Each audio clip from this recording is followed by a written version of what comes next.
মর্যাদা দিতে চায় না, শাশুড়ির সাথে শত্রুতা শুরু করে দেয় বিয়ের কিছুদিন পর থেকেই।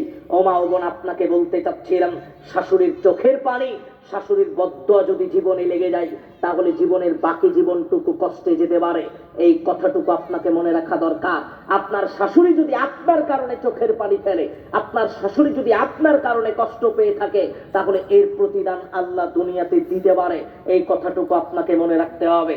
عن مغيرة بن شعبة رضي الله عنه قال مغيرة بن شعبة رضي الله عنه বলছেন قال رسول الله صلى الله عليه وسلم রাসূল সাল্লাল্লাহু আলাইহি ওয়াসাল্লাম বলছেন ইন্নাল্লাহা হাররামা, আল্লাহ সুবহানাহু ওয়া তাআলা মুসলমানের উপরে হারাম করেছেন উকুকুল উম্মাহাত, পিতামাতার অবাধ্য হওয়া দুনিয়াতে হারাম, পিতামাতার কথার বাহিরে চলা দুনিয়াতে হারাম।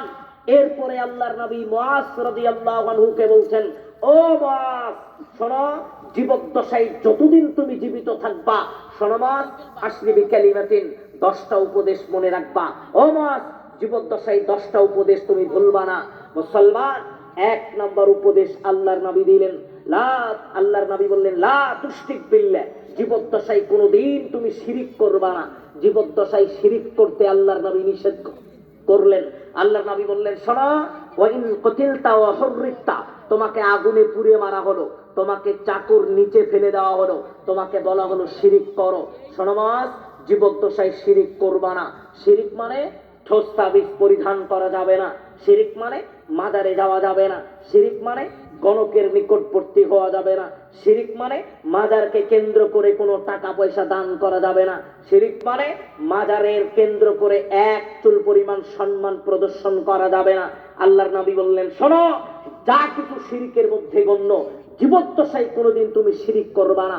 ও মা ও বোন, আপনাকে একটা কথা বলে নেই, মা বোনদের ভিতরে ধারণাটা সবচেয়ে বেশি কি, রাত্রিবেলা কাউকে কিছু ধার দেওয়া যাবে না, দিলে অমঙ্গল হবে। সোমবারের দিনে বাঁশ কাটা যাবে না, রবিবারের দিনে বাঁশ কাটা যাবে না, রাত্রিবেলা ঘর ঝাড়ু দেওয়া যাবে না, রাত্রিবেলা গাছের পাতা ছেঁড়া যাবে না, রাত্রিবেলা এটা করা যাবে না, ওটা করা যাবে না। এই যে অমঙ্গল হিসেবে আপনি যেগুলোকে স্বীকৃতি দিচ্ছেন, এই সব কিছু শিরিকের মধ্যে গণ্য হয়ে যাবে। মা বোনদেরকে বলতে চাচ্ছি, শিরিকের মধ্যে যা কিছু গণ্য হবে, এই শিরিকের মধ্যে যা কিছু গণ্য হয়, সব কিছু থেকে আপনাকে বিরত থাকার চেষ্টা করতে হবে। শুধু তাই নয়, আল্লাহর নবী 2 নম্বরে উপদেশ দিলেন, শোনো, ও মুআজ, তুমি জীবদ্দশায় মনে রাখবা, শোনো, লা তাতরুকান্না সালাতান মাকতুবাতান মুতাআম্মিদান, জীবদ্দশায় কোনোদিন সালাত ছেড়ে দিবা না। ও মুআজ, ফরজ সালাত কোনোদিন পরিত্যাগ করবা না। শোনো মুআজ, জীবদ্দশায় যদি ফরজ সালাত ছেড়ে দাও,